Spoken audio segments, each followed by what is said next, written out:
ஹரே கிருஷ்ணா, ஹரே ராமா.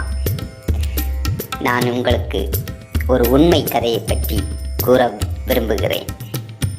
ஒரு முறை நான் டெல்லி பயணம் செய்திருந்த போது அங்கே இருக்கும் ஒரு கிருஷ்ணர் ஆலயத்திற்கு சென்றிருந்தேன்.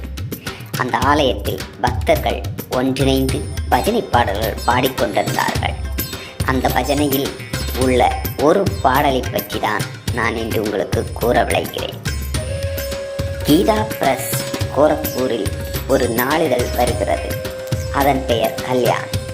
அதில் எழுதப்பட்ட ஒரு உண்மை சம்பவத்தை பஜனையாக பாடியவர் ஜெய்சங்கர். அவர்கள் பாடிய அந்த பஜனையின் கருப்பொருள் கதையை உங்களுக்கு கூறுகிறேன். ஒரு பெண் தனது குழந்தை பருவம் முதல் பிருந்தாவனம் சென்று கண்ணனை வழிபட்டு வந்து கொண்டிருந்தாள். காலம் தனது வேகத்தில் சென்று கொண்டிருந்தது. அந்த பெண் பெரியவளானாள். திருமண வயதை அடைந்தாள். பெற்றோர்கள் அவளுக்கு திருமணம் செய்து வைத்தார்கள். ஆனால் அவள் பிருந்தாவனம் செல்ல தவறியதில்லை. சில நாட்களுக்கு பின் இறையருளால் குழந்தைகள் பிறந்தன. ஆனால் அவள் பிருந்தாவனம் போக தவறியதில்லை. காலங்கள் கடந்தன. குழந்தைகள் பெரியவனார்கள். அவர்களும் திருமணம் ஆகிவிட்டது. ஆனாலும் அவள் பிருந்தாவனம் செல்ல தவறியதில்லை. பேரன் பேத்திகள் பிறந்துவிட்டனர். ஆனாலும் பிருந்தாவனம் செல்வதை அவள் நிறுத்தவில்லை. தொடர்ந்து கண்ணனை காண பிருந்தாவனம் சென்று அவனை வழிபட்டு வந்து கொண்டிருந்தாள். ஆனால் முதுமை ஒரு கசப்பான உண்மை.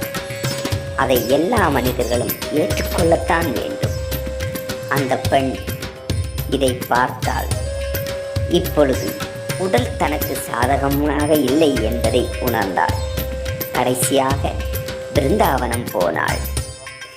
இனி என்னால் கண்ணா உன்னை தொழ இங்கு வர இயலாது என்று எண்ணிய அவள் பிருந்தாவனத்திலிருந்து கண்ணனின் குழந்தை வழிக கண்ணனின் பித்தளை சிலையை வாங்கி தன்னுடன் வீட்டிற்கு எடுத்து வந்தார்.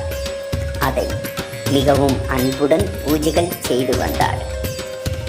இது அந்த பெண்ணின் வாழ்க்கையில் என்ன நிகழ்ந்தது என்பதை பற்றி பார்க்கலாம்.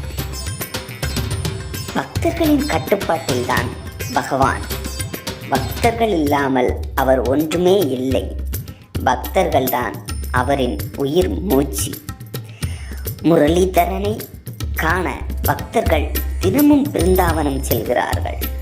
விஷ்ணுவை தனது குழந்தையாக நினைக்கிறார்கள்.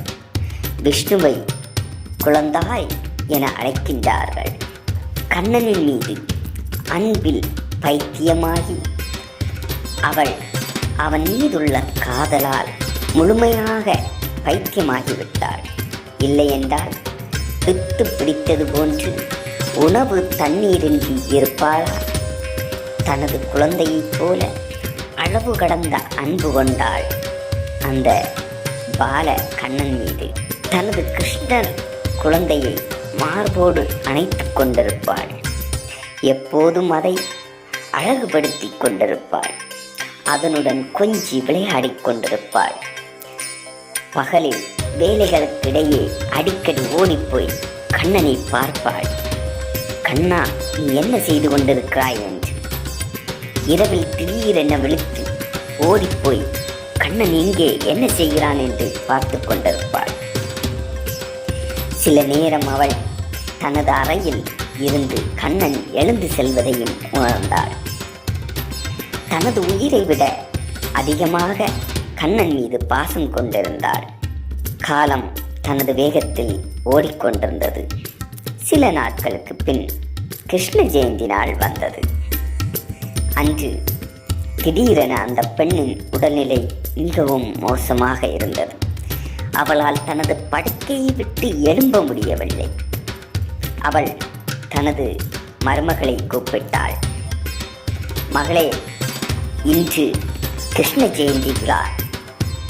நீ குளித்து வந்து எனது கிருஷ்ணனை குளிப்பாட்டி சந்தன திலகமிட்டு பட்டு பட்டு வஸ்திரங்கள் அணிந்து அவனை அழகுபடுத்தி அவனுக்குரிய பூஜைகளை செய் என்றார். மருமகள் ஒரு முக்கியமான அலுவலக வேலையை கணினியில் செய்து கொண்டிருந்தாள். அவள் சொன்னாள், அம்மா, நான் ஒரு முக்கியமான வேலை செய்து கொண்டிருக்கிறேன். சிறிது நேரமாகும். வேலை முடிந்தபின் 2 அல்லது 3 மணி நேரத்துக்கு அப்புறம் நீ சொல்வதை செய்கிறேன் என்றாள். அந்த மூதாட்டி சொன்னாள், எனது வீட்டில் முதலில் எனது கண்ணையாவின் வேலைதான் நடக்க வேண்டும். இதைவிட முக்கியமான வேலை வேறு ஒன்றுமே இல்லை. இதுவரை அப்படித்தான் எனது வீட்டில் நடந்திருக்கிறது. இன்னும் அப்படித்தான் நடக்கும். முதல் வேலையாக கண்ணையாவுக்குத்தான் எல்லாவற்றையும் செய்து முடித்த பின் தான் வேறு வேலைகளை செய்ய வேண்டும். நான் உன்னை வேறு வேலைகள் செய்வதிலிருந்து தடுக்கவில்லை. ஆனால் இன்று முதலில் என் கண்ணையாவின் வேலையை பார் என்று மருமகளை அரட்டினாள். மருமகளுக்கு கோபம் வந்தது. அவள் கோபத்தோடு வந்து திட்டிக்கொண்டே வேகமாக கண்ணையாவின் மூர்த்தியை எடுத்தாள். மூர்த்தி கையிலிருந்து நழுவி கீழே விழுந்தது. மூர்த்தி கீழே விழுந்ததும் மூதாட்டியின் இதயத்திலிருந்து சத்தம் வந்தது. ஓ கண்ணையா, கண்ணா, கண்ணா என்று கதறினாள். இது என்ன தவறு நடந்தது? எனது முதுமை என்னை வாட்டியதால் தான் இவை நடந்தது. என் குழந்தாய், நீ எப்படி விழுந்தாய் என்று கதறினாள். தனது மகனை அழைத்தாள். பின்பு தனது மகனை அழைத்து அவனிடம் சொன்னாள், போய் மருத்துவரை அழைத்து வா. என் கண்ணனின் நிலையை காத்து என் கண்ணையாவுக்கு ஏதாவது என்றால் என்னையும் கொன்றுவிடு என்று அழுது அடம்பிடித்தார். வீட்டிலுள்ள அனைவரும் அவளது ஆர்ப்பாட்டத்தை பார்த்து வாயடைத்து நின்று கொண்டிருந்தார்கள். அவளது மகன் அவளுக்கு புரிய வைக்க முயற்சித்தார். அம்மா, இது பித்தளை மூர்த்தி. இது விழுந்தால் இதற்கு ஒன்றும் ஆகாது என்று எவ்வளவோ சொல்லி பார்த்தான். ஆனால் மூதாட்டி ஒரே பிடியாக இருந்தாள். ஏதாவது ஒரு மருத்துவரை கூப்பிட்டு வா, எனது கண்ணையாவை காட்டு என்று மூதாட்டியின் சத்தம் கேட்டு பக்கத்து வீட்டார்கள் கூட்டம் கூடியது. என்ன நடந்தது என அனைவரும் கேட்டார்கள். அவளது மகன் சொன்னான், எனது அம்மாவுக்கு பைத்தியம் பிடித்து விட்டது என்று. பித்தளை மூர்த்தி கீழே விழுந்ததற்கு மருத்துவரை கூட்டு வர சொல்லுகிறாள் என்று அனைவரிடமும் கூறினான். கூட்டத்தில் இருந்த முதியவர் அவனை அழைத்து, தம்பி, வயதானவரும் குழந்தையும் ஒன்றுதான். நமது ஊரில் மருத்துவருக்கு பஞ்சமா என்ன? யாரையாவது ஒருவரை அழைத்து வந்து மூதாட்டியின் சந்தேகத்தை தீர்க்கலாமே. மூர்த்திக்கு ஒன்றுமில்லை என்று சொல்ல உன் அம்மா அமைதியாகி விடுவாளே என்றார். அவனும் யோசித்து மருத்துவர்களை அணுகி கண்ணையாவுக்கு மருத்துவம் பார்க்க அழைத்தான். யாரும் வர தயாராக இல்லை. எல்லாரும் மறுத்தார்கள். ஒரு மூர்த்தியை, ஒரு பித்தளை மூர்த்திக்கு நாங்கள் மருத்துவம் பார்ப்பதா? இதென்ன முட்டாள்தனம் என்று அவனை விரட்டினார்கள். கடைசியாக ஒரு மருத்துவரிடம், உங்கள் ஃபீஸில் 3 மடங்கு தருகிறேன், இதோ எடுத்துக்கொள்ளுங்கள். என் வீட்டிற்கு வந்து என் அன்னையிடம் உனது கண்ணையா நன்றாக உள்ளான் என்று கூறினால் போதும் என்று கூறி மருத்துவரை சம்மதிக்க வைத்து அவனது வீட்டுக்கு மருத்துவரை அழைத்து சென்றான். மருத்துவரும் தனது மருத்துவ உபகரணங்களும் பையை எடுத்துக்கொண்டு அவனுடன் வீட்டுக்கு வந்தான். பின்பு கீழே விழுந்திருந்த மூர்த்தியை தொட்டு மூதாட்டியை நோக்கி, அம்மா, உன் கண்ணையா நன்றாக இருக்கிறான். இவனுக்கு ஒன்றுமில்லை. நீ பயப்பட தேவையில்லை. சத்தியமாக சொல்கிறேன், அவனுக்கு ஒரு பிரச்சனையுமே இல்லை என்றான். அதை பார்த்து அந்த அம்மாவுக்கு நம்பிக்கை வரவில்லை. மருத்துவரை பார்த்து, மருத்துவனே, நீ என்ன பரிசோதிக்கிறாய்? உன் பையில் இருக்கும் அந்த இயந்திரத்தை எடு. உன் காதில் வைத்து அதை என் கண்ணையாவின் மார்பில் வைத்து பரிசோதித்து பார்.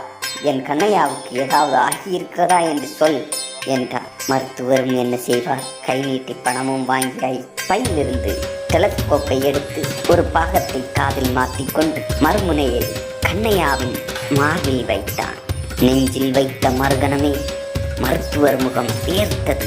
உடல் முழுவதும் வேர்வையால் நனைந்தது. திரும்ப திரும்ப பரிசோதித்தார். மருத்துவருக்கு தலை சுற்றியது. துடிக்கிறது கண்ணையாவின் இதயம். ஆம், துடிக்கிறது கண்ணையாவின் இதயம். மூர்த்தியில் இருக்கிறது உயிர். பித்தளை மூர்த்தி என்று நினைத்து உதாசீனமாக அதன் நெஞ்சில் டெலஸ்கோப்பை வைத்தவுடன் காதுகளில் இதயத்தின் ஓசை கேட்டு மருத்துவருக்கு தலை சுற்றியது. மருத்துவர் இந்த நிலையை பார்த்தார். அவர் இவ்வளவு காலமாக படித்த அறிவியல் அனைத்தும் பொய்யாகி போனது. தனது பையையும் தனது பொருட்களையும் அங்கேயே விட்டுவிட்டு புறப்பட்டார். மூதாட்டி மருத்துவரை பார்த்து, ஏய் மருத்துவரே, எங்கே போகிறாய்? உனது பையையாவது எடுத்துச் சொல் என்றார். மருத்துவர் திரும்பி அந்த மூதாட்டியை பார்த்து, அம்மா, கண்ணையாவின் அன்னையே, மிகவும் குழம்பி போயுள்ளேன். எங்கிருந்து நீ இந்த குழந்தையை வாங்கி வந்தாயோ? நான் அங்கேயே போகிறேன். உன் குழந்தை யுக யுகமாக வாழ்கிறான் என்பது என் மீது மிகவும் கருணை கொண்டுள்ளான். அதனால் இன்று முதல் எனது வாழ்வை அவனுக்கு அர்ப்பணிக்கிறேன் என்று கூறி, மேலும் மருத்துவர் மூதாட்டியின் மகனை அழைத்து, பன்வாரி, உனது அம்மா பைத்தியம் இல்லை, இந்த உலகம்தான் பைத்தியம் என்று கூறினார். உண்மையிலேயே பக்தர்களுடன் இறைவன் இருக்கிறான். பக்தர்களுடன் தான் இறைவன் இருக்கிறான். அந்த பக்தர்கள் இல்லை என்றால் இறைவன் இல்லை. அந்த பக்தர்கள் தான் இறைவனின் உயிர். ஜெய் கிருஷ்ணா. ராதே ராதே, ராதே ராதே. கலியுகத்தில் ஸ்ரீமன் நாராயணன் என்றும் அவனையே நம்பி அவன் காலடியே தொழுது என்றும் அவன் எண்ணத்தோடு இருப்பவர்களை கைவிடாது அவர்களுடனே இருப்பான் என்பதற்கு இந்த கதை, இந்த உண்மை சம்பவம் ஒரு ஆதாரமாக உள்ளது. இறைவனை அவனையே நினைத்து அவன் தாளடியிலே இருந்து என்றும் அவனை சேவிப்போருடன் என்றுமே கடவுள் இருக்கிறான் என்று இந்த உன்னத கதையை கேட்டபின் என்னுள் ஏற்பட்ட ஆனந்தம், அதை உங்களோடு பகிர்வதில் மேலும் மேலும் ஆனந்தம் அடைகிறேன். ஜெய் ஸ்ரீ கிருஷ்ணா, ஜெய் ஸ்ரீ கிருஷ்ணா.